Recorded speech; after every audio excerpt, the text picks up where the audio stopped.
Ya todos pueden ver la pantalla, espero que sí, ¿verdad? Sí. Sí, ya se ve. Bien. Entonces, vamos a iniciar con esta parte de las especializaciones de membrana, que es la parte que nos restaría de este tema. Listo. Vamos a acomodar esto. Acá va. Muy bien. Bueno, entonces, ya hablamos que las células epiteliales están polarizadas, ¿vale? Y al estar polarizadas, dijimos que va a tener una diferencia tanto en función como en composición molecular de cada una de las superficies de la membrana plasmática que se encuentran delimitadas o clasificadas por esta polarización, ¿vale? En general tenemos a la membrana apical y a la membrana vasolateral, aunque a mí se me hacen más didáctico y más fácil de poder enseñar esta parte si dividimos en tres porciones, apical, lateral y basal, porque la basal va a tener sus particularidades que no siempre tiene la lateral, ¿vale? Entonces, pueden encontrarlo como en dos porciones, apical y basolateral, o tres, siendo apical, lateral y basal. ¿Para qué va? Muy bien. Entonces, vamos a empezar con la parte de la membrana apical. Y en el caso de la membrana apical, vamos a tener, bueno, en primer lugar, dijimos que la membrana apical va a estar comprendiendo toda la parte que está en contacto con la superficie libre. ¿Para qué va? Y entonces, en ese sentido, vamos a saber que la membrana o las especializaciones de membrana apical pues van a ser o van a estar dadas para interactuar con todo lo que esté en contacto con la superficie libre o luminal de nuestros epitelios. ¿Para qué va?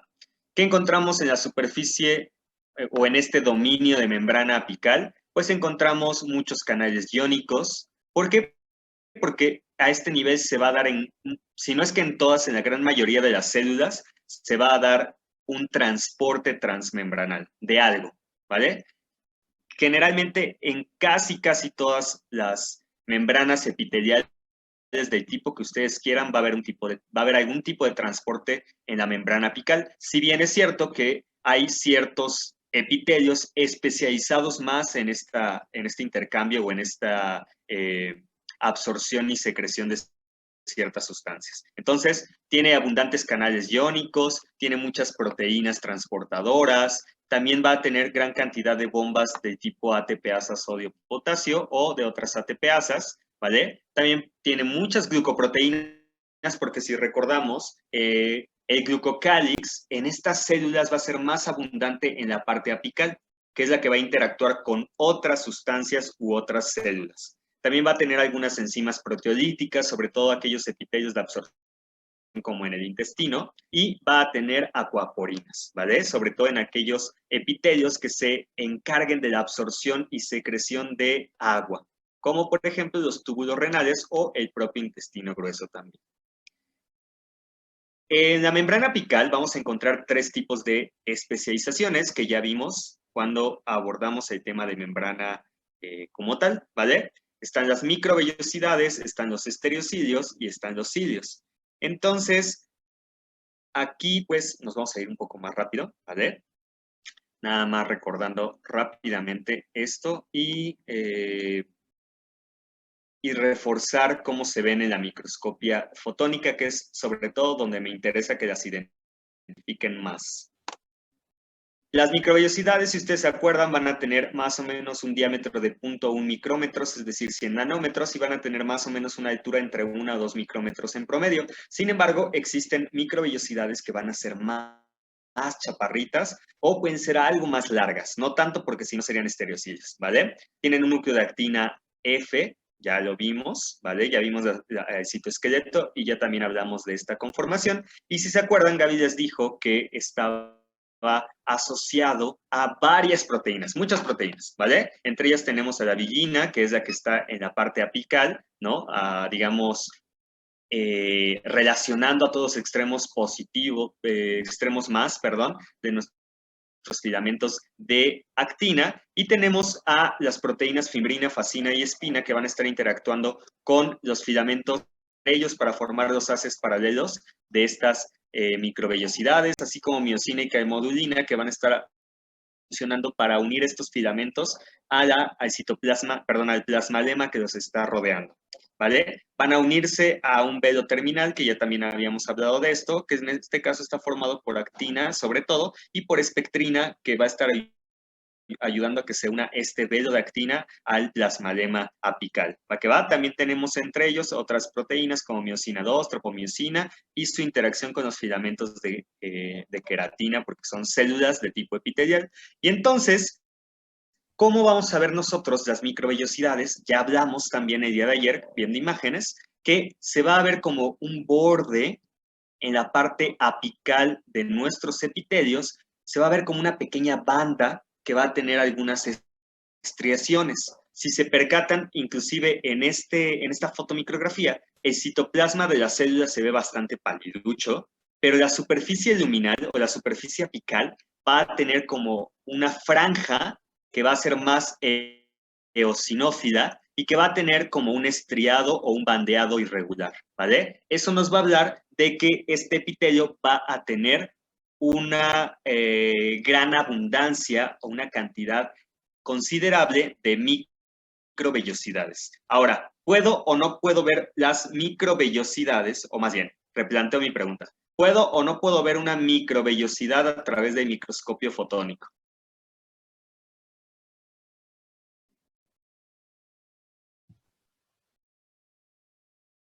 Muy difícilmente por el tamaño Muy difícilmente por el tamaño. ¿Cuál tamaño? de las microvellosidades. O sea, sí, pero a qué dimensión nos referimos? ¿Qué tamaño tú crees? O más bien, no, perdón. ¿Qué tamaño tú sabes que no se puede ver? ¿Cuál de las dimensiones que te mencioné?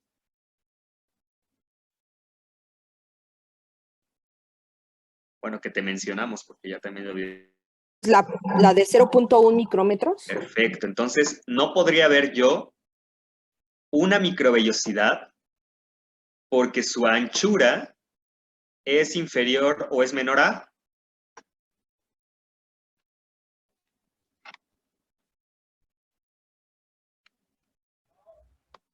al límite de resolución del microscopio óptico, que es de 0.2 micrómetros, ¿verdad? Entonces, al ser inferior a este, no se van a ver.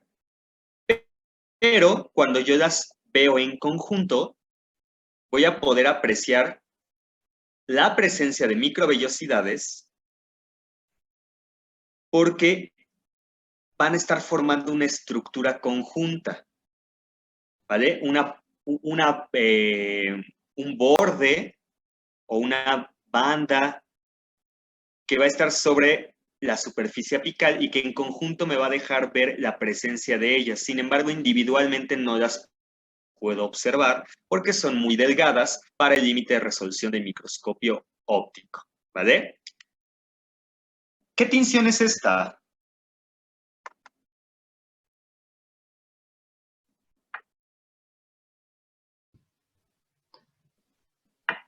Es HIE. HIE. HIE. Muy bien, ¿qué célula es esta?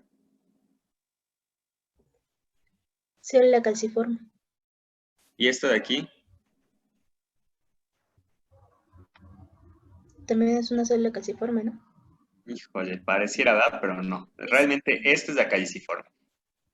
¿Por qué el citoplasma de la caliciforme se ve más teñido que el citoplasma del resto de las células?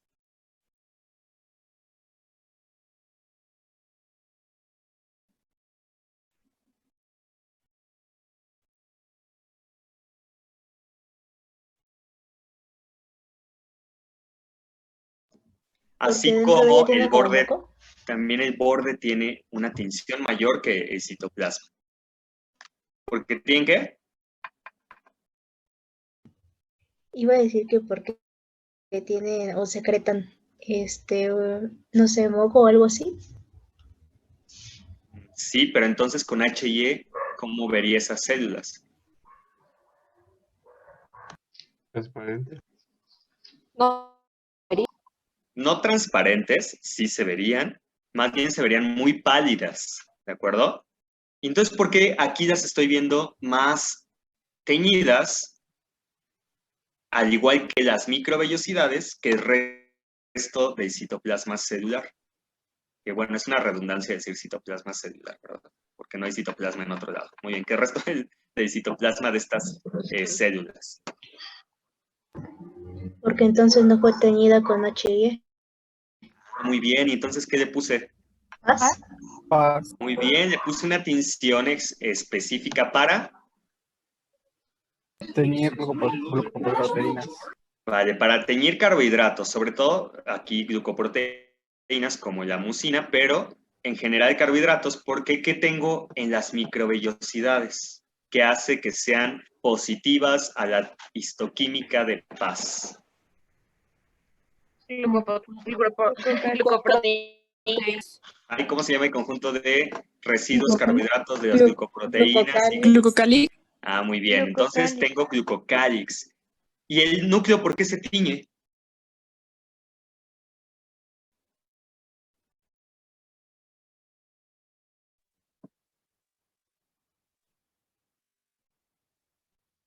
Por la cromatina.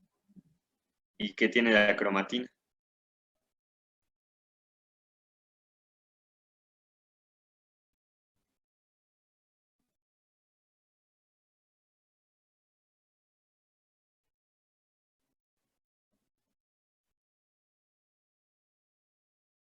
¿La cromatina tiene proteína, tiene carbohidratos?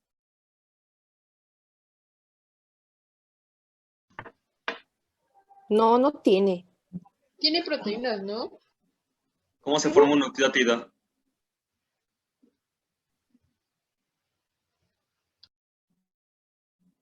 Una base Base de nitrogenada nitrógeno. Ah, y azúcar, un sí grupo tiene. fosfato. azúcar, ¿verdad? Una pentosa, ¿no? Ujú. Ya sea ribosa o desoxirribosa. Sin embargo, la cromatina no es paz positiva, ¿de acuerdo? Aquí se ven los núcleos porque siempre cuando se utiliza algún tipo de histoquímica o algún tipo de marcaje, siempre tiene que ponerse una tinción de contraste. En este caso, generalmente es hematoxilina. Por eso vemos los núcleos que son basófilos teñidos en esta coloración, ¿vale? De ahí la razón. Bueno, muy bien, sigamos. Y ahora, híjoles, les moví más el tapete. A ver. ¿Qué tipo de epitelio es este? Cilíndrico. Cilíndrico. Simple. Simple. Cilíndrico simple, Con células calciformes. ¿vale? Con células caliciformes y, muy bien, y Microvellosidades. microvellosidades, ¿verdad? Aquí, ¿de qué color se ven las microvellosidades? O bueno, la región donde están las microvellosidades. Ay, como café o ¿Morada? negro. Como negras. Muy bien, como café, morado oscuro, negro. ¿Y esto es por qué? ¿Qué tipo de técnica utilizaron para la imagen, para esta imagen, para esta muestra?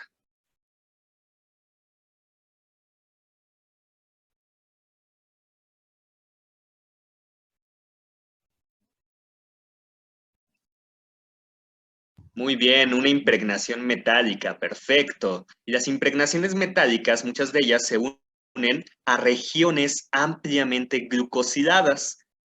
¿Qué región ampliamente glucosidada tengo en las microvellosidades?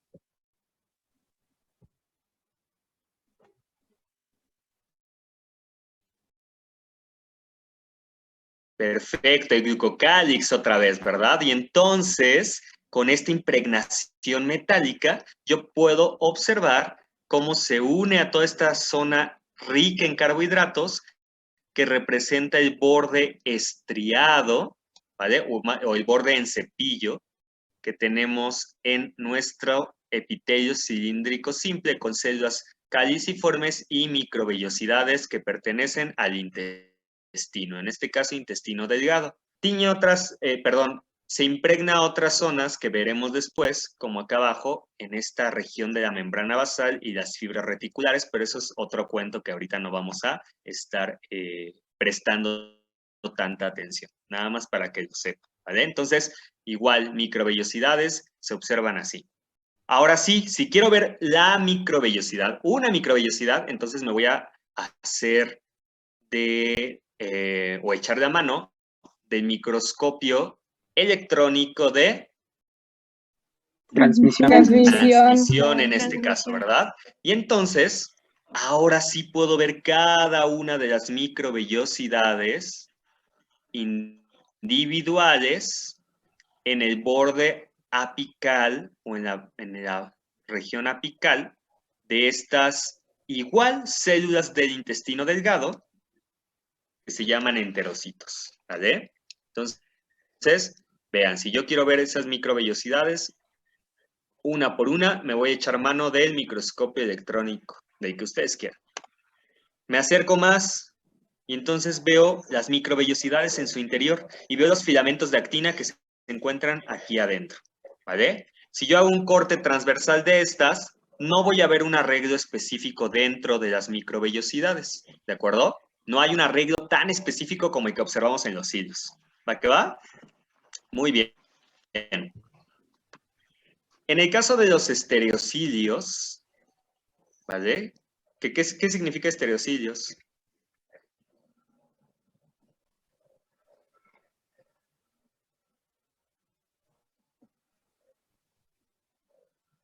Ahí dice, viene del griego stereos y del latín cilium. Cilium, ¿qué significa? O bueno, cilium, como quieran ustedes, pero el latín clásico, Uy, fíjese que no hablo latín. cilium, significa pelo, ¿vale? Pestaña, es una pestaña. Y estereos, del griego, significa inmóvil, es una pestaña que no se mueve, ¿vale? Entonces, se le puso este nombre porque en un principio se pensó que eran como los cilios que se movían, pero que estos no se movían. Entonces dijeron, pues los otros son cilios y estos son estereocilios. La realidad es que son más bien microvellosidades muy largas, muy parecidas a las microvellosidades, pero más largas. Y entonces algunos autores las denominan también estereovellosidades. Se oye muy raro y la verdad es que no es un nombre ampliamente distribuido, y entonces, pues ustedes ya también saben que los estereocilios, pues van a ser, van a tener una estructura interna de actina, ¿no? Como las microvellosidades, pero no van a tener villina en la punta, tampoco van a tener la proteína fascina, y en lugar de tener miosina tipo 1, van a tener esrina y villina tipo 2 como proteínas de unión a la membrana plasmática. También van a tener alfa-actinina como proteína que va a estar relacionando filamentos de actina, sobre todo entre estereocilios que se van a unir a través de puentes citoplasmáticos, como ahorita vamos a ver. Y estas son microvellosidades muy largas, muy largas, ¿vale? De hasta 12 micrómetros de longitud, sin embargo siguen siendo de 0.1 micrómetros de anchura. Por lo tanto, tampoco se van a ver a través del microscopio fotónico de forma individual y solamente las vamos a poder apreciar en su estructura total a través del microscopio electrónico de transmisión. Ya vieron ustedes que se forman por actina y están las moléculas de alfa-actinina uniendo entre dos estereocilios y las demás proteínas asociadas a estos filamentos que ya mencionamos. ¿Cómo se van a ver? Así, como este bellísimo corte de epididim. ¿Qué vemos aquí? Un epitelio de tipo Cilíndrico, cilíndrico, Simple. No es estriado, ¿no? No es simple. Estratificado, perdón. Tiene dos capas. vale, pareciera, pero de Pero hecho es sí es pseudoestratificado, ¿no? pseudoestratificado. Tiene unas células que no llegan más allá de la base y se quedan aquí, y otras que van a ser más apicales, ¿vale? ¿Cómo sé que no son dos capas? Porque no hay un continuo de núcleos que estén formando una hilera hilera consistente abajo, sino que más bien están como ahí alternados, ¿no? Como que hay uno, y luego hay varios más arriba y otro abajo, y varios más arriba y otros abajo, y el de arriba sí está formando una hilera más consistente, ¿vale? Por eso es pseudoestratificado. ¿Con qué? Con estereocilios. ¿Y cómo sé que son estereocidios? Porque se ven como marañitas y muy largos. Exacto, son mechones, ¿no? Dijimos que se veían así como mechones, Mechones. en donde no puedo ver individualmente cada uno de ellos. Estos son estereocidios. Y estos de acá se los presento, ya los conocen, son espermatozoides que andan ahí, viajando por el epidídimo, por el conducto del epidídimo, ¿vale? Entonces, vean, estos así se van a observar los estereocidios. Realmente los estereocidios se encuentran solamente en regiones muy particulares de nuestro cuerpo, como el epidídimo en el caso de los varones, ¿no? Las niñas no tienen epidídimo. Y entonces, bueno, las niñas fenotípicas no tienen epidídimo. Y entonces, ambos, tanto hombres como mujeres fenotípicos, vamos a tener estereocidios en el oído interno. En el oído interno sí vamos a encontrar estos, que fíjense, aquí fue visto con el microscopio electrónico, pero ahora de transmisión, de barrido, perdón, y podemos observar que en el caso de las células sensoriales del oído van a tener estereocidios en distintas longitudes y con un acomodo muy peculiar que vamos a ver en ese tema cuando corresponde. Solo para que los conozcan, ahí están, y con microscopia fotónica, pero en este caso de confocal, ahí echándose mano de la fluorescencia, pues vamos a poder ver aquí los estereocidios y donde nos representa la parte apical donde hay un recambio de proteínas, de actinas sobre todo, y la parte basal donde se encuentra más estable. Muy bien. Los estereocilios en el oído son los que traducen las vibraciones a sonido como tal, ¿no? Sí, sí, digamos que sí. Sí, dan la pauta a eso. Muy bien. En el caso de los cilios, que algunos autores también lo denominan como sinocilios, para hacer la diferencia con los estereocilios, ¿no? Entonces, los sinocilios o cilios móviles, acuérdense, viene del griego kinen, que significa movimiento. Entonces, estos sinocilios van a estar, van a ser estructuras móviles y que van a ser más gruesas que las microvellosidades y que los estereocidios, y van a ser largas. No tan largas como los estereocidios, que pueden llegar a medir hasta 12 micrómetros, ¿no? Estos llegan entre 7 y 10, pero van a ser más gruesos, ¿vale? Y si se dan cuenta aquí, podemos comparar los cilios, que están en azul, y las microvellosidades, que están en rosa, acá abajo. Entonces, vean, sí hay una diferencia notable, ¿no? Hasta se ven más gruesos y más largos. Acuérdense, los cilios son africanos y las microvellosidades son europeas. Así. Para que se acuerden de estas cosas. Muy bien, sigamos. Los cilios, ¿se acuerdan ustedes que les mencionaron que tienen un núcleo de microtúbulos que se conoce como axonema, y estos microtúbulos van a estar acomodados en una conformación bastante constante y establecida, que es conocida como 9 dupletes periféricos más 2 singletes centrales. ¿Se acuerdan que tiene varias proteínas que los relacionan entre sí? La anexina, que relaciona los dupletes periféricos, y cada duplete periférico va a tener también asociación de unas proteínas motrices o móviles que se conocen como dineína ciliar, ¿vale? También va a tener conexiones radiales que van a estar uniendo a la parte central donde se encuentran los singletes, ¿no? Los dos singletes que van a estar rodeados por una vaina central, ¿vale? Estas imágenes son de Ross, me parece, entonces ahí las pueden consultar. Y entonces, vemos esto. ¿Epitelio de qué tipo? Cilíndrico, Cilíndrico estratificado con células caliciformes Caliciformes. Ciliado. Y cilios o ciliado, ¿verdad? Alias epitelio respiratorio. ¿Eh? Epitelio cilíndrico pseudoestratificado, ciliado y con células caliciformes. Muy bien. Y entonces, ¿cómo puedo decir yo que estos son cilios y no microvellosidades. Si se percatan, cada uno de ellos se puede ver independiente, ¿vale? Sí puedo alcanzar a ver cada uno de ellos. Digo, obviamente aquí en el mazacote, pues veo ahí, ¿no? Toda la maraña. Pero si me fijo en estas zonas donde puedo apreciar los individuales, sí los puedo ver. Y no me forman mechones como los estereocidios, ¿de acuerdo? Entonces, cuando vean así un borde de pelos parados, ese van a ser los cilios, ¿de acuerdo?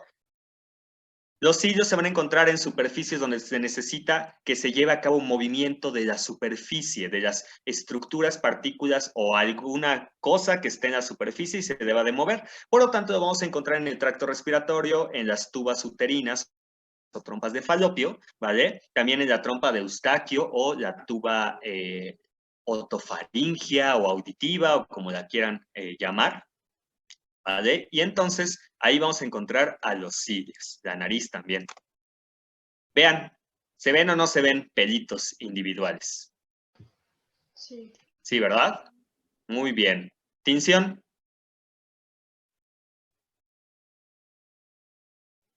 Colágeno en azul, células en rojo. Núcleos rojos, no pardos. Muy bien, Mallory, Hassan, ¿verdad? Perfecto, muy bien. ¿Se parece a Mason? Sí, es cierto, se parece a Mason. Si dicen Mason, pues se las tomaremos por buena, pero en realidad esta es una tinción de Mallory Hassan. ¿Va que va? Muy bien, perfecto. Y vean, microscopio electrónico de Barrido. Barrido. en donde podemos ver estos pelotes largos, gordos, cilios. Y estas enanuras flacuchas de acá abajo, microvellosidades. ¿De acuerdo? ¿Una misma célula puede tener ambas especializaciones de membrana? Sí, sí se puede. ¿Vale? Entonces, ahí está. El mismo epitelio, de hecho, puede tener distintas células con distintas especializaciones de membrana. Y si yo le hago un corte y lo veo a través del microscopio electrónico, en este caso de transmisión, entonces puedo ver el axonema perfectamente identificado, ¿no? Sus 9 dupletes periféricos y sus 2 cingletes centrales. Y si quiero ser más quisquilloso, ahí tengo esta imagen también tomada con microscopio electrónico de transmisión, en donde podemos observar cada uno de los microtúbulos, no, perdón, cada uno de los protofilamentos de cada microtúbulo, de cada duplete y de cada singlete, ¿vale? Para que vean que no desmentimos. Y además ahí tiene estas manchotas que son proteínas motrices, que son los brazos de dineína ciliar, ¿vale? Cada uno de estos microtúbulos asociados al túbulo A va a tener los brazos de dineína, uno periférico y uno central, o uno externo y uno interno. Y aquí están los radiales, ¿vale? Las proteínas radiales que están uniendo a esta vaina central donde se encuentra el singlete. Entonces, no es que nos estemos, que nos fumemos y nos estemos imaginando todas esas estructuras, ahí están, ¿vale? Muy bien. Los cilios van a tener en su base, ustedes ya hablaron también de esto, un cuerpo basal que va a tener la conformación de un centriolo, perdón, ahí me equivoqué, son 9 tripletes más 0, ¿vale? Va a tener un pedículo basal, que ya vieron también, una raíz estriada, bla, bla, bla, bla, ¿no? Y entonces estas imágenes donde podemos encontrar aquí a los cilios en su parte del cuerpo como tal, a diferencia de los cuerpos basales que se encuentran aquí por debajo del plasmalema apical y que están anclando a nuestros cilios al velo terminal, ¿vale? Vean si existen las raíces estriadas que aquí están, ¿no? Y nuestros pedículos aquí, que están diciendo hacia dónde se mueven nuestros cilios.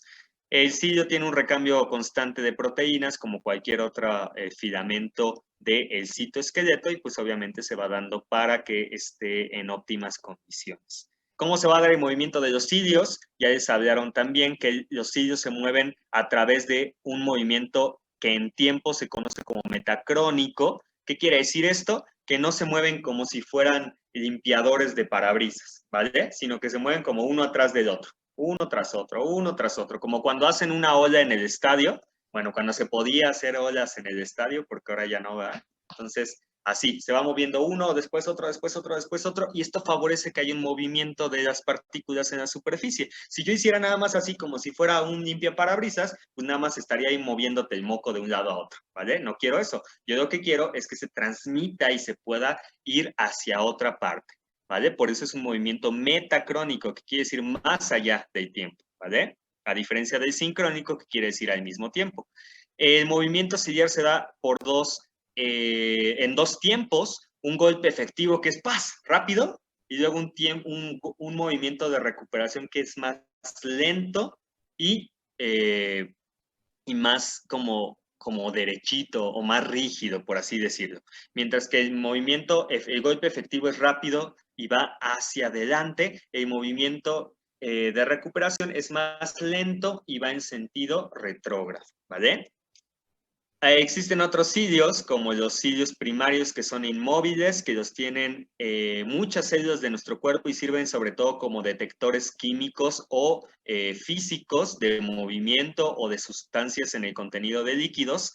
O tenemos también a los cilios nodales, que solamente los encontramos en el feto y que van a servir sobre todo para ciertas funciones de distribución lateral en nuestro cuerpo, ¿vale? Los cilios nodales se descubrieron en el nodo primordial, que va a dar la pauta para decir esto es izquierdo y esto es derecho. Corazón va inclinado hacia este lado, el pulmón derecho va del otro lado, ¿vale? El estómago va hacia la izquierda, el hígado va hacia la derecha y etcétera. Para eso nos va a servir en un principio esos nodos, esos cilios nodales. Tan, tan. Muy bien. Ya, se supone que eso ya lo teníamos más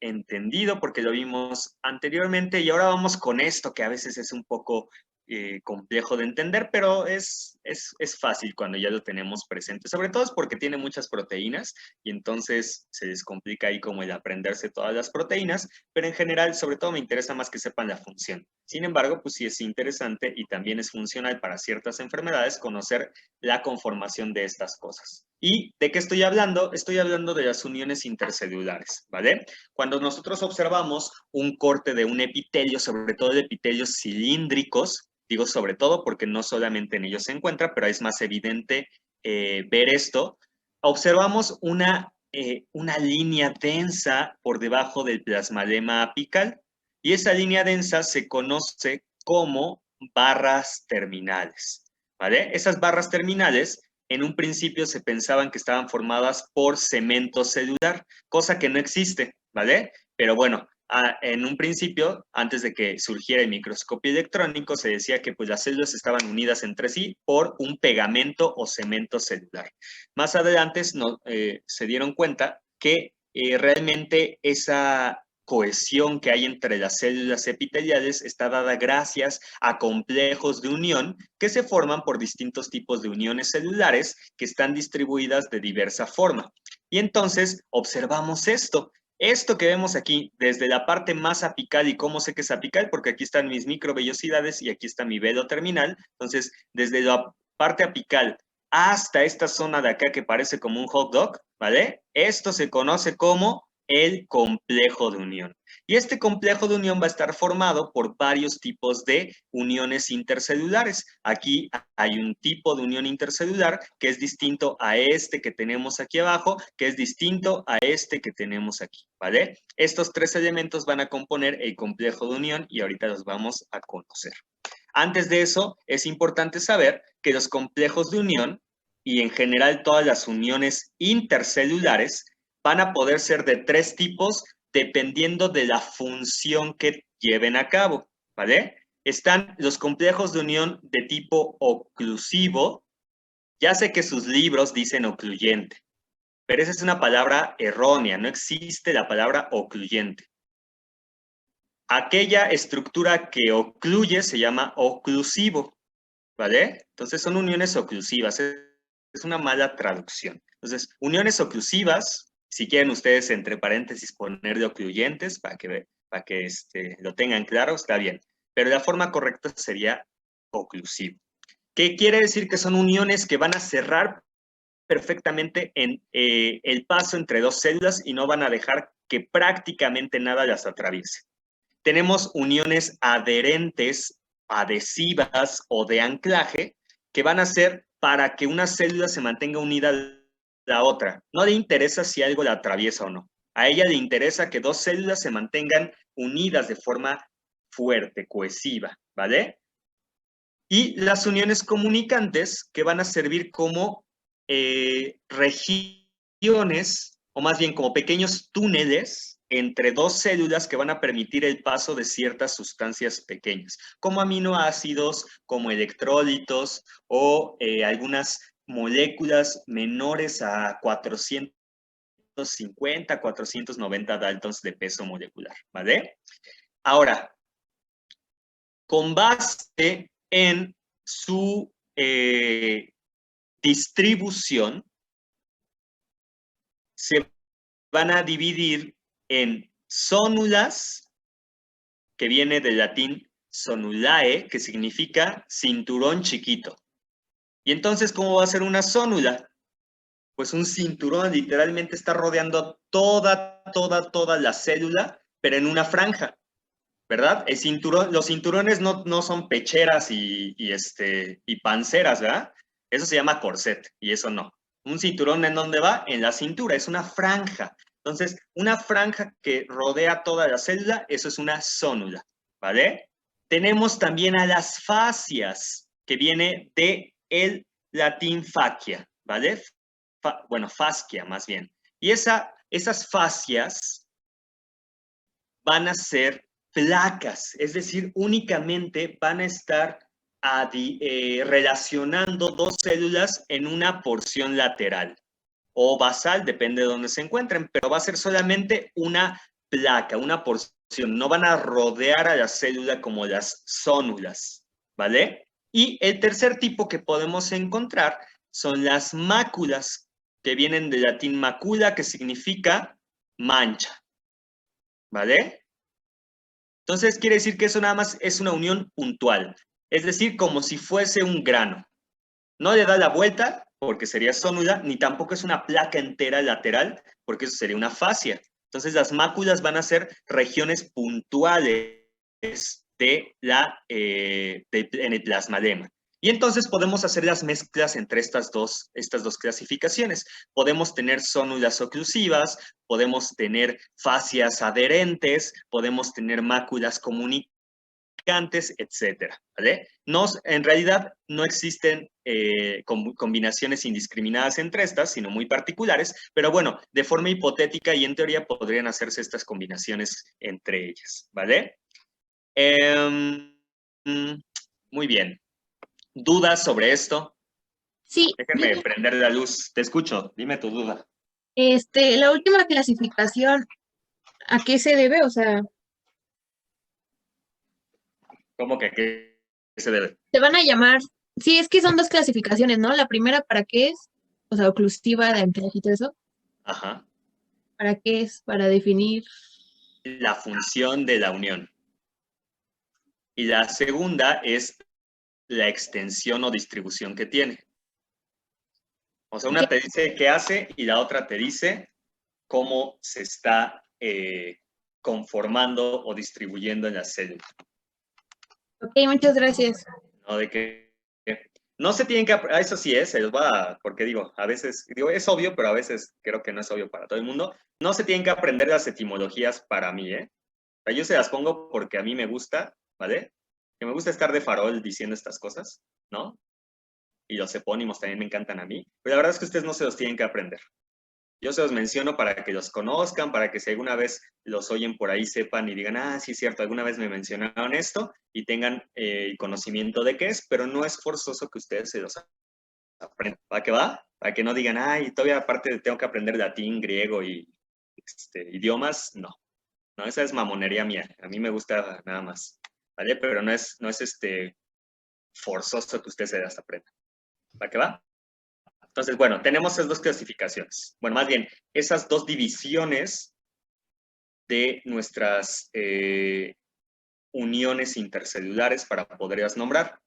Y entonces, también es necesario, o bueno, más bien es conveniente que sepamos que existen varios tipos de proteínas que van a estar interviniendo en las uniones celulares. Tenemos dos tipos de uniones. Más bien, perdón, tenemos dos tipos de interacciones entre las moléculas de adhesión. Tenemos las de tipo homofílico y las de tipo heterofílico. ¿Qué quiere decir esto? Pues las homofílicas que se unen con moléculas de adhesión iguales y las heterofílicas con moléculas de adhesión diferentes, ¿no? Perfecto. Eso es lo que nos quiere decir. Acuérdense que homos es igual y filos es amor o atracción, ¿vale? Entonces, amor o atracción por las mismas. ¿Las mismas qué? Pues proteínas de adhesión, ¿no? Homofílicas. Y heteros significa distinto. Entonces, heterofílico quiere decir que se unen o tienen atracción, ¿no? Por distintas moléculas de adhesión. En el caso de las homofílicas, tenemos a las proteínas denominadas caderinas. ¿Qué quiere decir caderina? Quiere decir moléculas de adhesión dependientes de calcio. Por eso es Ca, calcio. Adherinas, proteínas de adhesión, caderinas, ¿vale? Entonces, ¿quiénes dependen de calcio para la unión? Pues las caderinas. ¿Va que va? Y a diferencia de las caderinas, tenemos a las proteínas de la superfamilia de las inmunoglobulinas, que así se llaman, y que estas no van a depender de calcio para la interacción entre ellas. En el caso de las heterofílicas, vamos a ver que se van a unir a otras proteínas que van a ser o bien de matriz extracelular, como en el caso de las integrinas, y se llaman integrinas porque integran una célula a la matriz extracelular, ¿vale? O las selectinas, que van a estarnos relacionando entre distintos tipos de células. Estas sirven sobre todo para las uniones, por ejemplo, de las células sanguíneas o del sistema linfático a las células epiteliales de ciertas regiones corporales, ¿vale? En este caso, en el caso de los epitelios, vamos a tener sobre todo a las caderinas y a las integrinas participando en esta unión intercelular, ¿de acuerdo? Este es un esquema de Ross, ahí pueden revisarlo si gustan. Y entonces vamos a empezar con las primeras uniones. Tenemos a las más apicales de nuestro complejo de unión.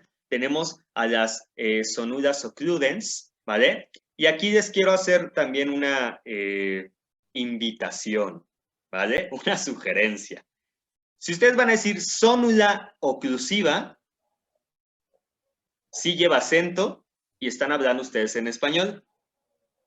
Pero no pueden decir sonula occludens, porque están combinando español con latín, y eso no es correcto, porque estos tienen un nombre denominado. Entonces, o dicen sonula oclusiva, o dicen sonula occludens, que es el nombre que tienen en latín, ¿de acuerdo? También las pueden llamar como uniones estrechas, y es correcto. Estas sonulas occludens van a tener, dijimos, si es una sonula, ¿cómo es su distribución? Como cinturón. Cinturón. Exacto, en forma de cinturón, ¿verdad? Como si fuera una franja alrededor de toda la célula. Y si es oclusiva, ¿qué quiere decir? Que cierran totalmente el paso entre las dos Exacto, el células. espacio. Y entonces no dejan que nada atraviese por aquí, ¿verdad? O casi nada atraviese entre estas dos células. Es decir, que el movimiento paracelular o intercelular se restrinja. Y al ser una sonula, pues prácticamente todo alrededor de la célula está cerrado. No permite que pase prácticamente nada más que si acaso agua y algunos electrolitos, pero eso es muy así si acaso. Por eso se encuentra en la zona más apical de mis células, ¿vale? En la zona más apical del complejo de unión. Y además, ¿qué otra función va a cumplir?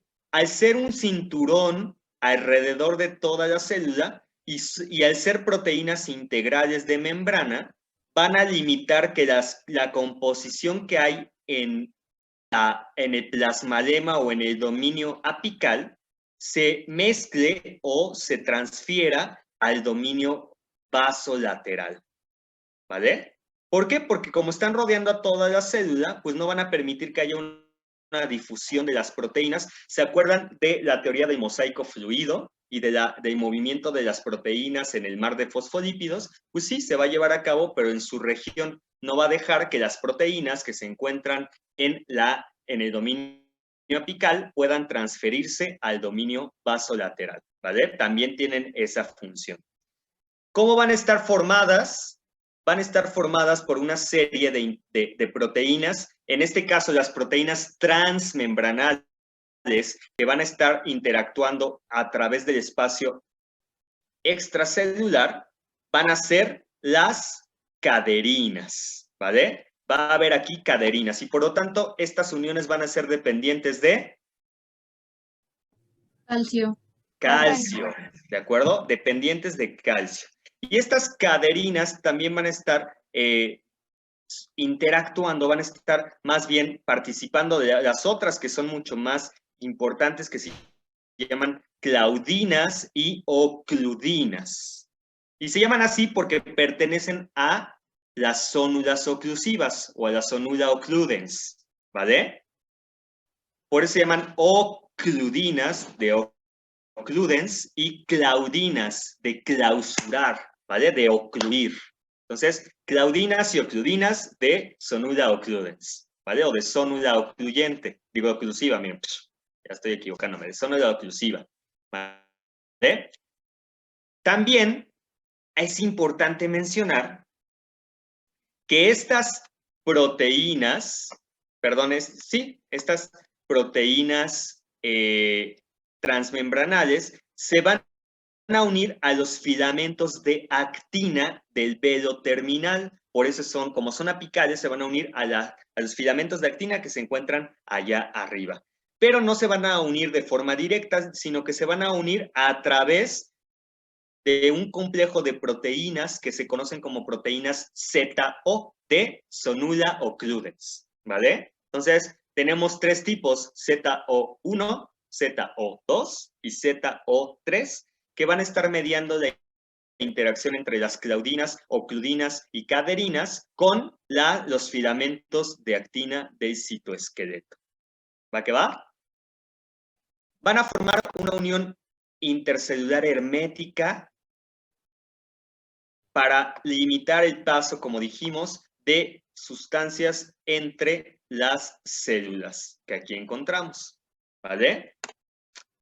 Y entonces me van a estar formando, si bien es cierto que es una distribución en franja, la verdad es que si nos metemos a la ultraestructura, pues van a ser como varias líneas que me van a estar formando esta franja, como si fuera uno de esos cintos o esos cinturones que son como tejidos, ¿no? Que pueden ser como de resorte o de correas de cuero, que son así como entretejidas. Realmente van a ser así, no es como si fuese un cinturón liso, sino que van a ser un conjunto de varias uniones lineales que van a estarse entretejiendo para formarme ese cinturón. Y entonces, así es como se ve. ¿Qué tipo de microscopia es esa que estoy observando ahí? En su lado izquierdo.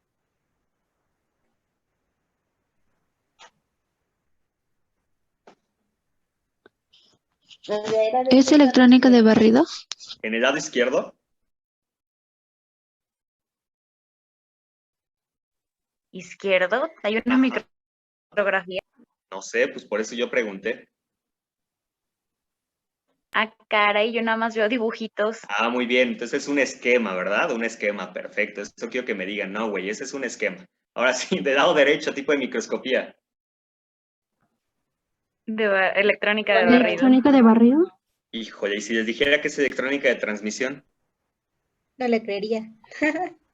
Yo lo sé, pero sí, efectivamente, porque esta es una técnica especial que se conoce como réplica por criofractura, ¿vale?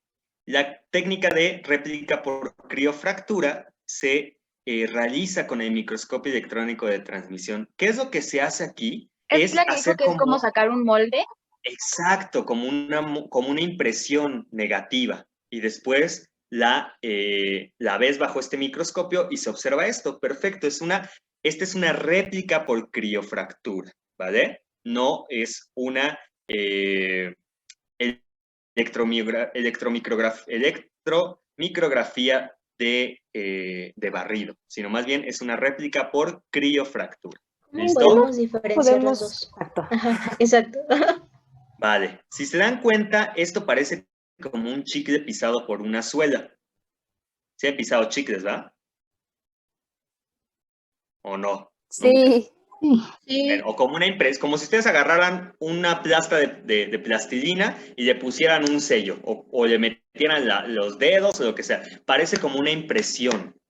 El microscopio electrónico de barrido generalmente me deja ver estructuras mucho más contrastantes en su tridimensionalidad. No es tan plano. Aquí pareciera un alto relieve, ¿vale? Una impresión únicamente.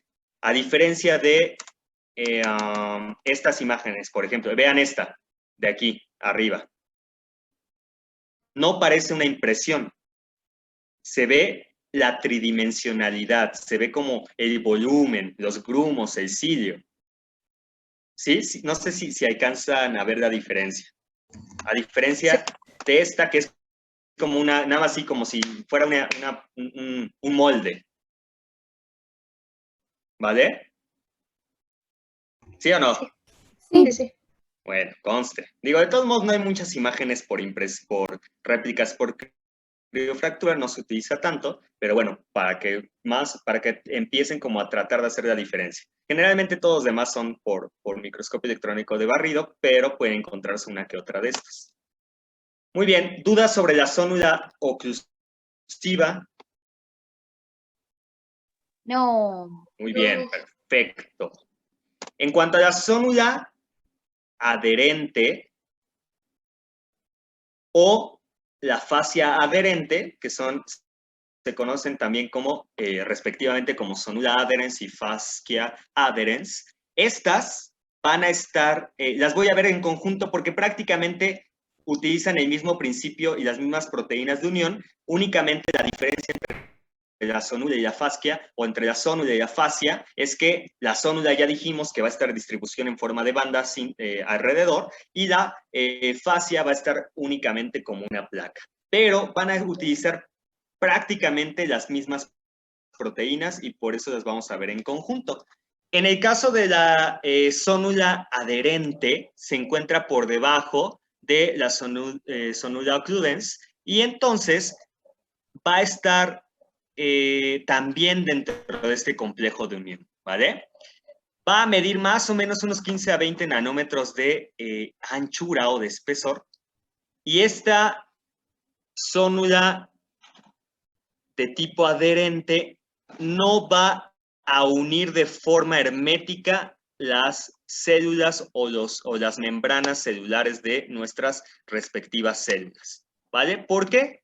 Porque a ella no le interesa tener una unión hermética, lo que le interesa es mantener una unión fuerte entre ambas células. Por eso es adherente y no oclusiva. Las proteínas que van a verse implicadas en este caso van a ser las caderinas de tipo E por epitelio, ¿vale? Entonces, caderinas E, que van a ser dependientes o independientes de calcio.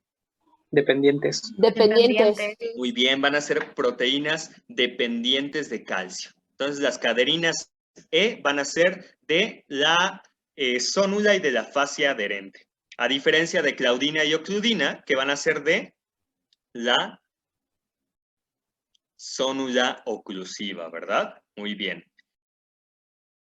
Al igual que las zónulas oclusivas, que necesitaban de una proteína para interactuar con los filamentos del citoesqueleto, también las zónulas y las fascias adherentes van a necesitar de una serie de proteínas que los ayuden a interactuar con los filamentos del citoesqueleto. En este caso, estas proteínas van a formar una placa que se llama placa citoplasmática, y si ustedes se dan cuenta, están en el lado citoplasmático de ambas células, y van a estar formando esta placa unas proteínas que se llaman catenina vinculina y alfa-actinina. Sobre todo catenina y vinculina son las que van a estar formando la placa como tal, y a través de la alfa-actinina o actinina alfa van a estarse uniendo a los filamentos de actina. Ojo, entonces llevamos dos que se unen a filamentos de actina.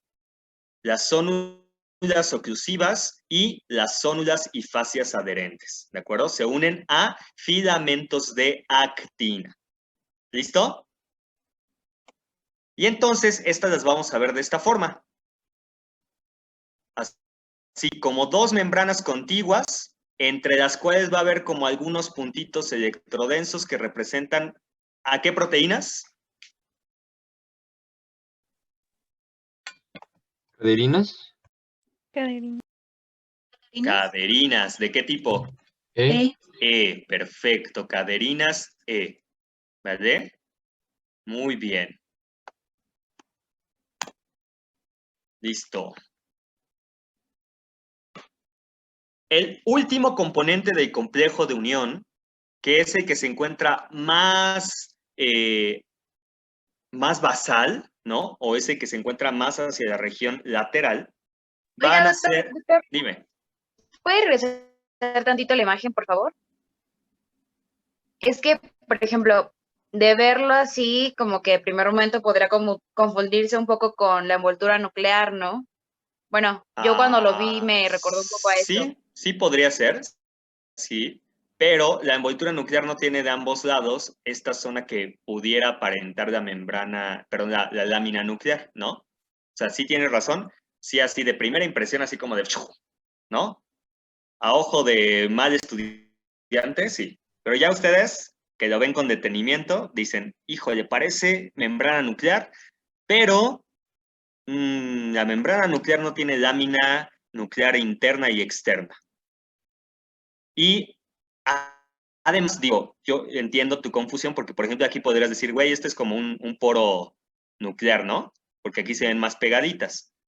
Pero tampoco veo como una serie de... Aquí no se interrumpe tanto esta porción de las proteínas que tenemos aquí que representan la placa de citoplasmática, ¿vale? Y tampoco tenemos un complejo de el poro nuclear que se observará ahí. Entonces, sí, es cierto, puede ser una imagen confusa en un principio, pero si ya la analizamos bien, entonces podemos discernir y diferenciarla de la envoltura nuclear, ¿vale?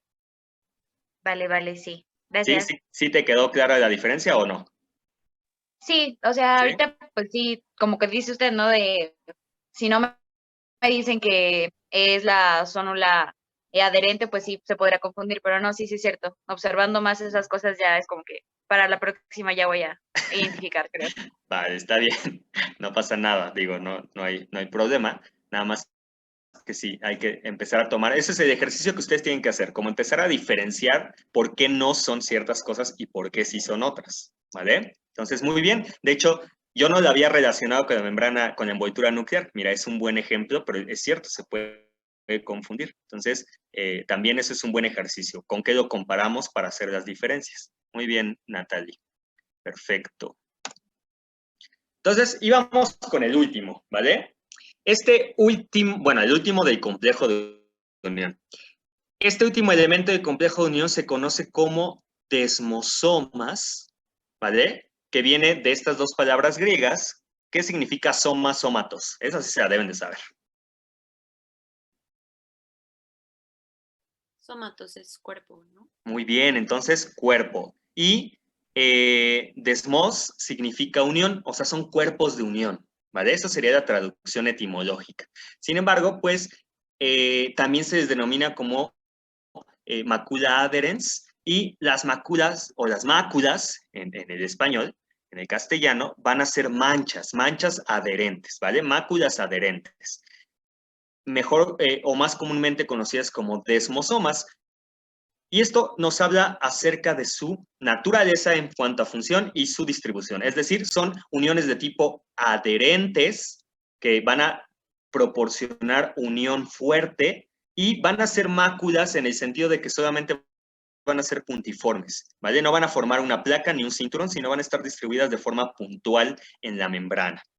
Estos desmosomas son las uniones más fuertes que hay entre células y le van a conferir una gran resistencia a las fuerzas de tracción. Es decir, por más que tú agarras tu cachete y te lo estires o tu oreja y la estés jalando, tus células se van a mantener unidas y no se van a desprender gracias a estos desmosomas, salvo que tengas algún tipo de enfermedad como las enfermedades ampollosas cutáneas, por ejemplo, como la epidermólisis bulosa, o el pénfigo y el penfigoide, sobre todo el pénfigo, hablando de desmosomas, ¿vale? Entonces, si tú no tienes ninguna de esas enfermedades, tus células se mantienen bien unidas y tú puedes jalarte tu oreja, ¿vale? Puedes hacerle así y no se te van a desprender las células, o por lo menos no las más profundas. Las superficiales que tienes aquí descamándose, pues sí, pero las más profundas no se desprenden. Y eso es gracias en gran parte a estos desmosomas. A diferencia de las zónulas y la fascia que vimos previamente, de las zónulas tanto oclusiva como la zónula adherente y la fascia adherente, a diferencia de ellas, este se va a unir a los filamentos intermedios, cuya función es...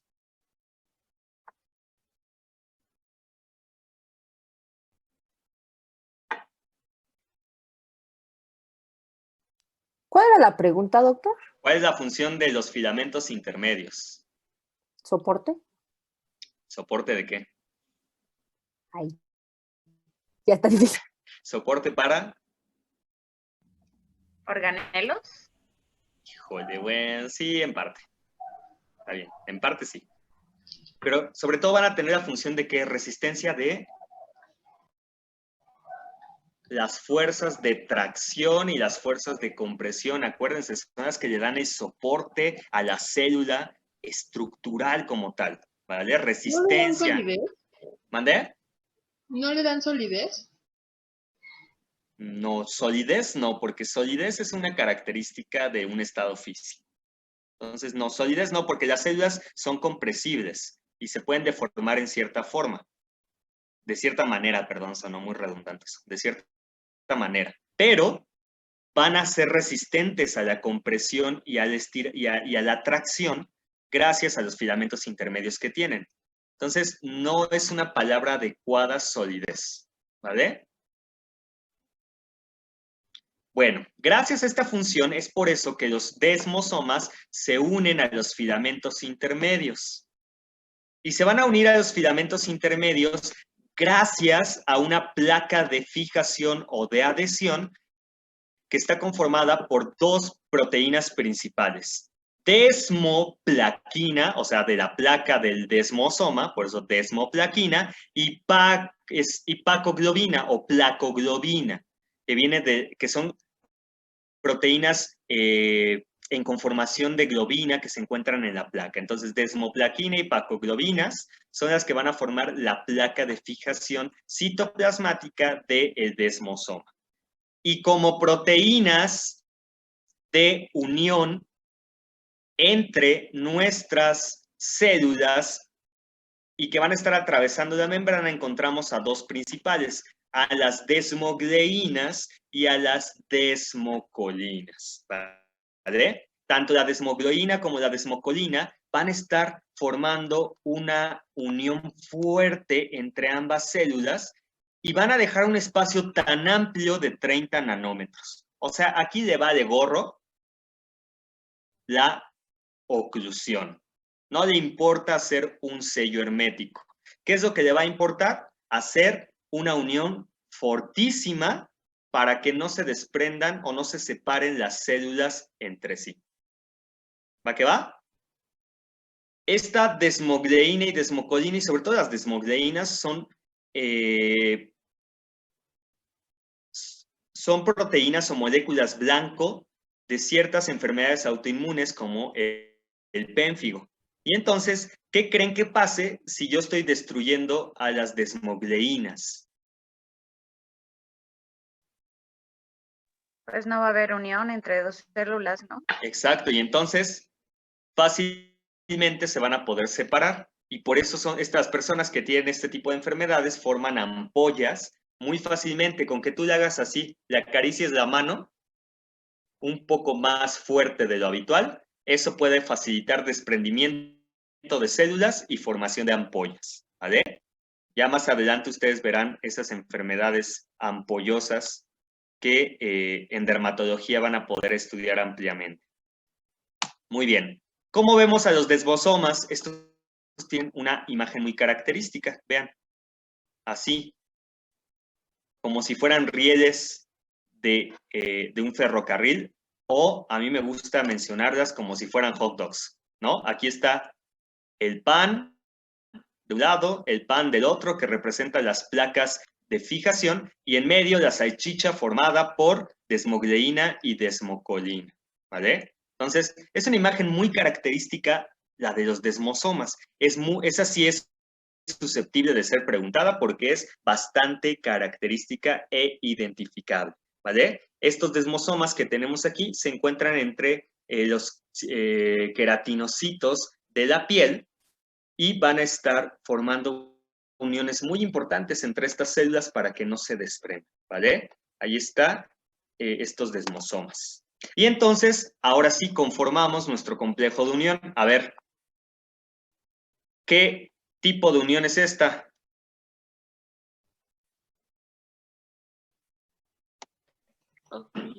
La más ¿Oclusiva? apical. Muy bien, sonula oclusiva, ¿verdad? Sonula occludens. Luego viene esta que tiene un espacio más amplio y que lleva de gorro la hermeticidad.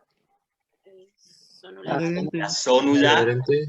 adherente, ¿verdad? Adherente. Muy bien, sonula adherens. Y luego tenemos esta acá abajo que se ve así súper tosca, gorda, representativa, que es desmosomas. Muy bien, esto es lo que forma el complejo de unión. Esos tres elementos. No confundan complejos de unión con uniones intercelulares, ¿vale? El complejo de unión se forma por el conjunto de las uniones intercelulares de tipo sonula oclusiva, sonula adherente y mácula adherente o desmosoma. ¿Va que va? Muy bien. Ahora, el último tipo de unión intercelular de la membrana lateral que vamos a ver se conoce como uniones comunicantes. Uniones tipo nexo, gap junctions, si lo quieren decir en inglés, ¿vale? No digan uniones gap, porque no es correcto. Entonces, o dicen gap junctions, o dicen uniones comunicantes, o uniones tipo nexo. También se conocen como uniones de intersticio, ¿de acuerdo? Cualquiera de esos nombres es válido para referirse a este tipo de membranas, perdón, de uniones de membrana, ¿vale? ¿Qué dijimos que, qué función tienen las uniones de tipo comunicante?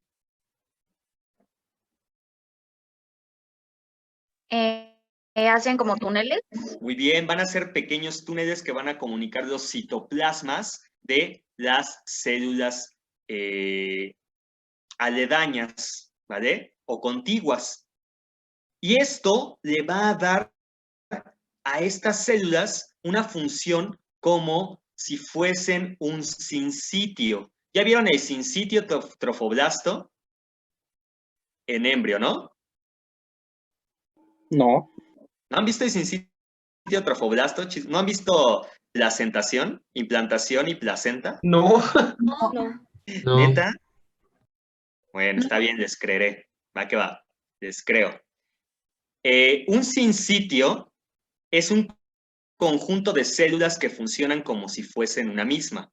Y existen sincitios anatómicos, que es realmente conexiones entre las células como puentes, y sincitios funcionales o fisiológicos, que son estos, que las células no están unidas como tal, no se continúan sus citoplasmas como tal, pero existen pequeños poros formados por estas uniones que van a hacer que se comuniquen los citoplasmas y funcionen como una misma. ¿En qué tipo de célula, de órganos creen ustedes que sea importante que haya este tipo de conexiones?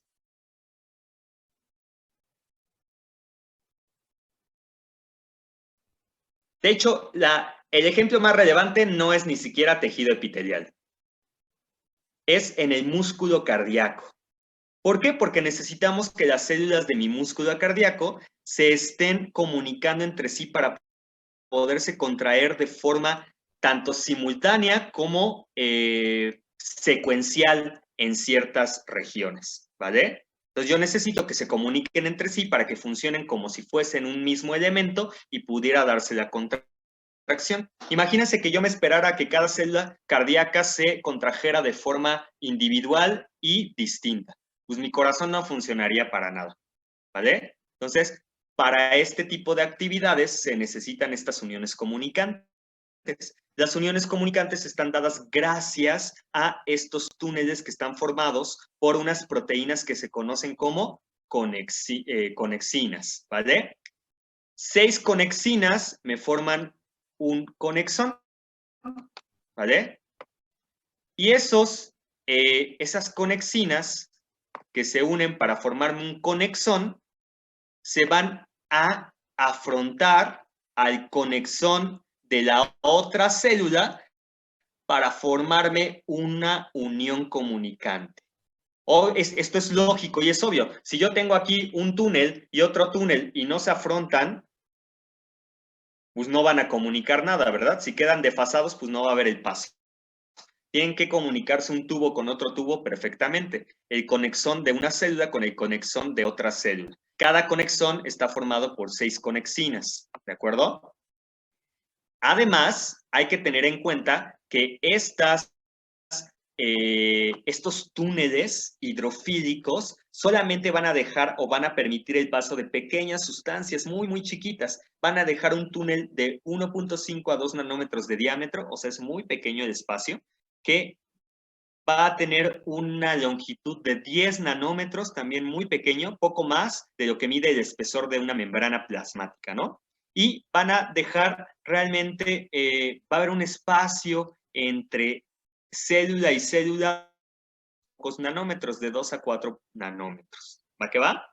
Van a dejar pasar sustancias pequeñitas como electrolitos tipo sodio, cloro, calcio, potasio, magnesio, fósforo, aminoácidos hidrofílicos, ¿vale?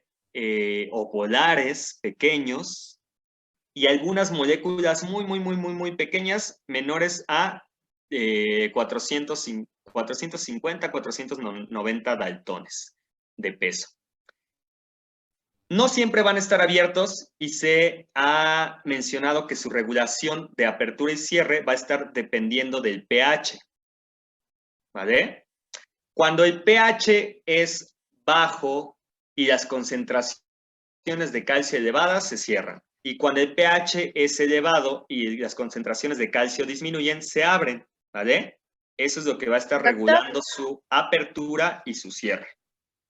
Mande. Oiga, es que en bioquímica vimos un caso clínico donde mencionaban algo sobre el enterocito, bueno, los enterocitos, y mencionaban algo así sobre el canal de calcio y el canal de cloro que se abría y se cerraba, y también tenía que ver con el pH. No tiene que ver aquí, ¿no? No, los canales de cloro y de calcio y de potasio y otras cosas son otras cosas distintas, ¿vale? O sea, si bien estos están regulados por la concentración de calcio, no son canales exclusivos para calcio, que es a lo que se referían, supongo, ayer, ¿vale? Entonces, vale. no son lo mismo. Estos son canales que se abren o cierran dependiendo de la concentración de calcio, pero no son exclusivos para el paso de calcio a través de ellos. Vale. ¿Puede repetir cuándo se abren y cuándo se cierran, por favor? No, lo van a buscar ustedes en sus libros. Hagan el ejercicio. Ya sé, me veo mala onda, pero no, tienen que ir a buscarlos. O a ver, ¿alguien lo escuchó? Escríbalo en el chat, digo, ya por lo menos para que no me sienta yo ignorado.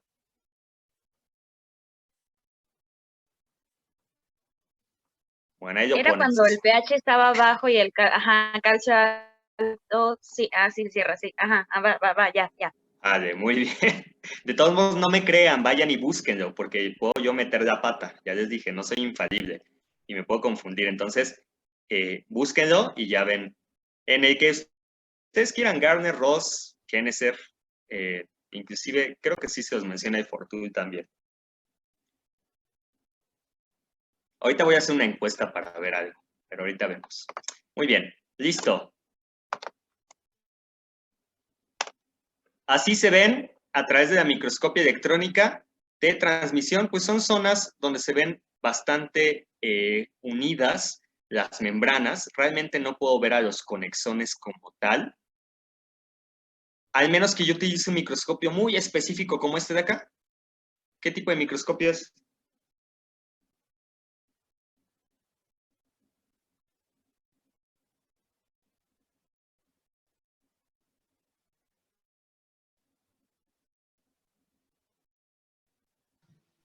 ¿El de la izquierda? El de la derecha. Es un microscopio, es una imagen tomada con un microscopio de fuerza atómica, ¿vale? Digo, ese no tienen por qué sabérselo forzosamente, pero quien leyó el ROS, pues ya vio esta imagen y pudo haber leído que era un microscopio de fuerza atómica. O sea, ahí ven los conexones, cómo están abiertos, y los conexones cerrados, ¿vale? De un lado de la membrana. Obviamente aquí no se está viendo todo el conexón, solamente se ve de un lado de la membrana plasmática. Muy bien. Finalmente, el dominio basal va a tener dos tipos de uniones, que son los semidesmosomas y las uniones focales, y va a tener otra especialización, por así llamarlo, de membrana, que se conoce como plegamientos de membrana basal, que son como análogos a, bueno, no a nada, son plegamientos, son así corrugaciones que tiene ahí, que ahorita vamos a ver. Y otra cosa que mencionan es la membrana basal, pero que no la vamos a ver, la vamos a abordar en cuando veamos el tema de tejido conjuntivo, ¿vale? En el tejido conjuntivo hablaremos de la membrana basal. Entonces, ahorita nos vamos a abocar a las uniones de tipo hemidesmosómicas y uniones focales y a los plegamientos de membrana. En el caso de las uniones hemidesmosoma, ¿por qué creen que se llama así? Porque la mitad de un cuerpo. Exacto, hemis significa mitad, ¿verdad? Como un hemicírculo o un hemiciclo, ¿no? El hemiciclo a Juárez, porque es la mitad de un ciclo, si lo han visto, ¿vale? Entonces, un hemidesmosoma aparenta la mitad de un desmosoma, y pues obviamente esto es muy lógico, porque los desmosomas son de las células epiteliales, no del tejido conjuntivo, que es el que tenemos acá abajo en la membrana basal. Esto ya no es una célula, esto es tejido conjuntivo. Y entonces, pues aquí no puede haber un desmosoma porque no es una célula, solo tengo la mitad del desmosoma. Y entonces, al igual que el desmosoma, la porción celular del desmosoma está formado también por una placa de unión o de adhesión, que va a estar formada por proteínas similares a las que tiene el desmosoma. ¿Qué proteínas forma la placa de unión del desmosoma? Las desmoplaquinas. Muy bien, desmoplaquinas y Pacoglobinas. ¿Sí? Muy bien, desmoplaquinas y pacoglobinas, perfecto. En este caso voy a tener proteínas similares sobre todo a desmoplaquina. También, al igual que los desmosomas, se va a unir a un elemento del citoesqueleto. ¿Cuál elemento? El filamento. Muy bien, los filamentos intermedios. ¿Qué filamentos intermedios está uniéndose?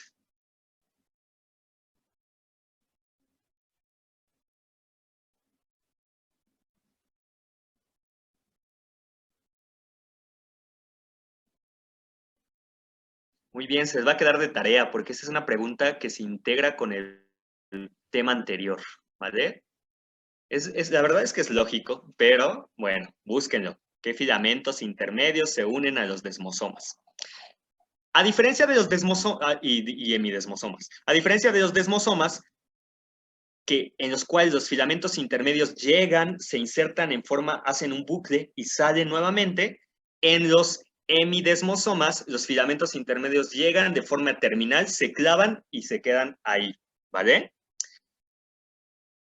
¿Qué tipo de proteínas transmembranales voy a tener aquí?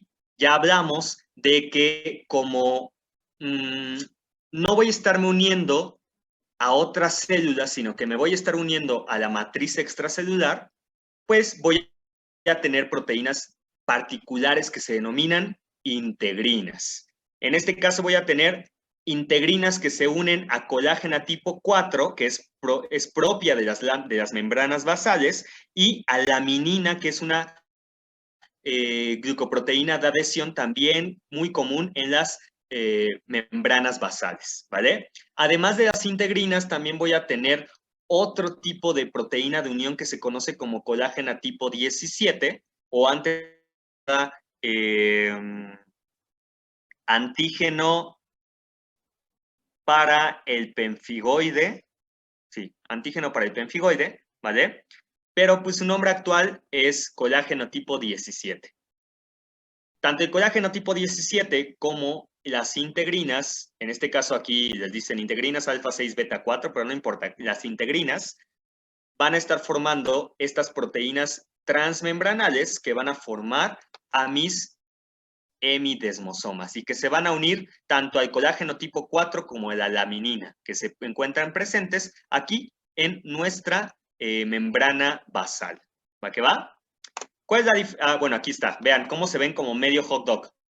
Nada más el pan y la salchicha, pero ya no tenemos la otra parte del hot dog, ¿vale? ¿Por qué? Porque se van a estar uniendo a la membrana basal que se encuentra aquí abajo y que ya veremos mucho más profundamente en el tema de tejido conjuntivo, ¿vale? ¿Qué pasó?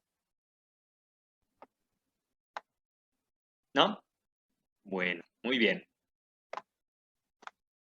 En cuanto a las adhesiones focales, estas adhesiones focales van a parecerse más como a lo que encontramos en las uniones de tipo zónula adherente, ¿vale?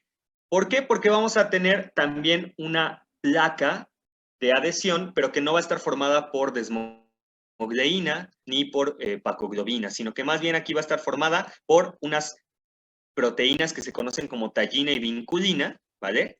Y esta tallina, vinculina e inclusive otras proteínas como paxilina o paxillina van a estar siendo, van a estar formando nuestra placa citoplasmática de unión que a través de la alfa-actinina va a estarse uniendo, en este caso, a filamentos de actina.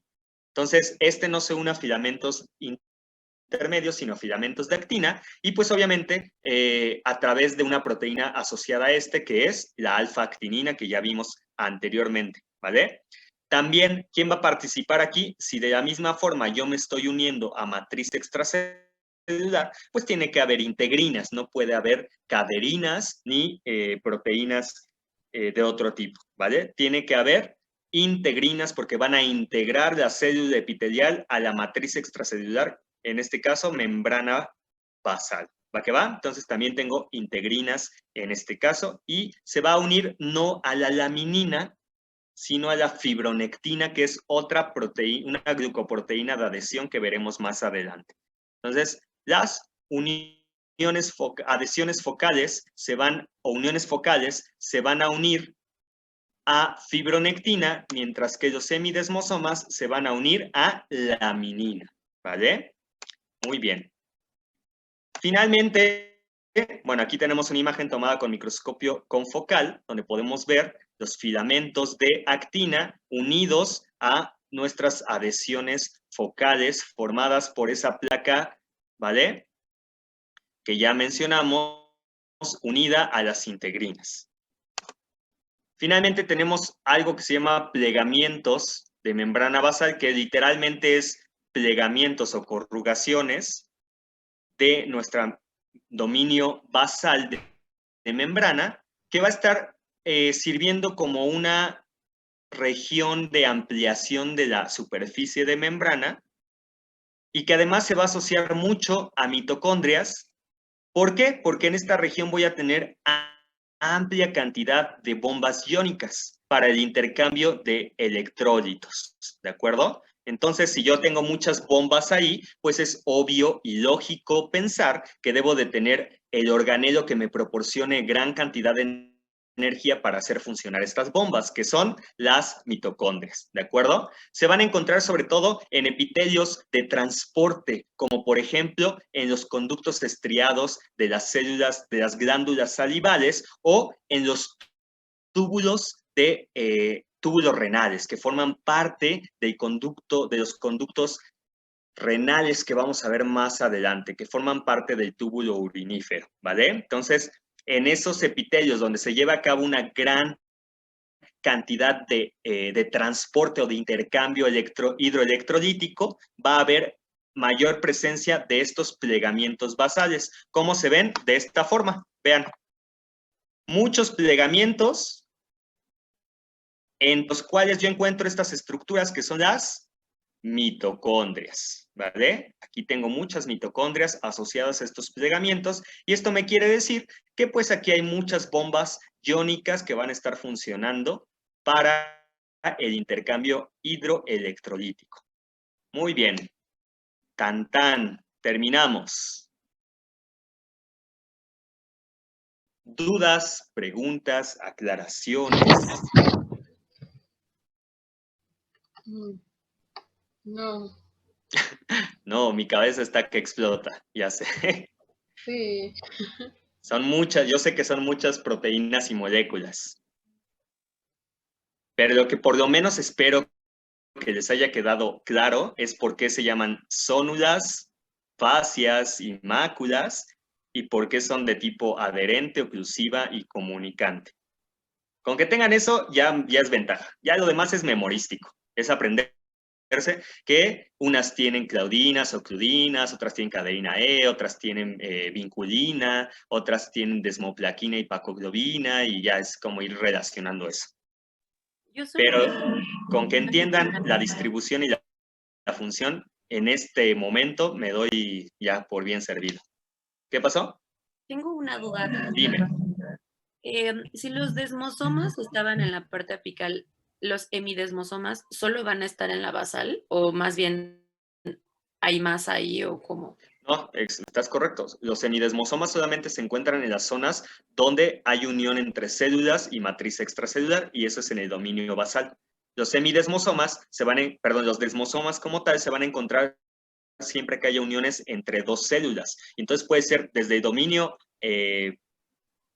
lateral más apical hasta el dominio lateral más basal, toda la extensión, ¿vale? Ah, ok, perfecto. Gracias. Pero el dominio basal como tal es región donde se van a encontrar los hemidesmosomas, porque es ahí donde se van a estar relacionando con la matriz extracelular, ya no con células. Ok, perfecto. Gracias. ¿Vale? Muy bien, ¿no? ¿De qué? ¿Alguna otra pregunta?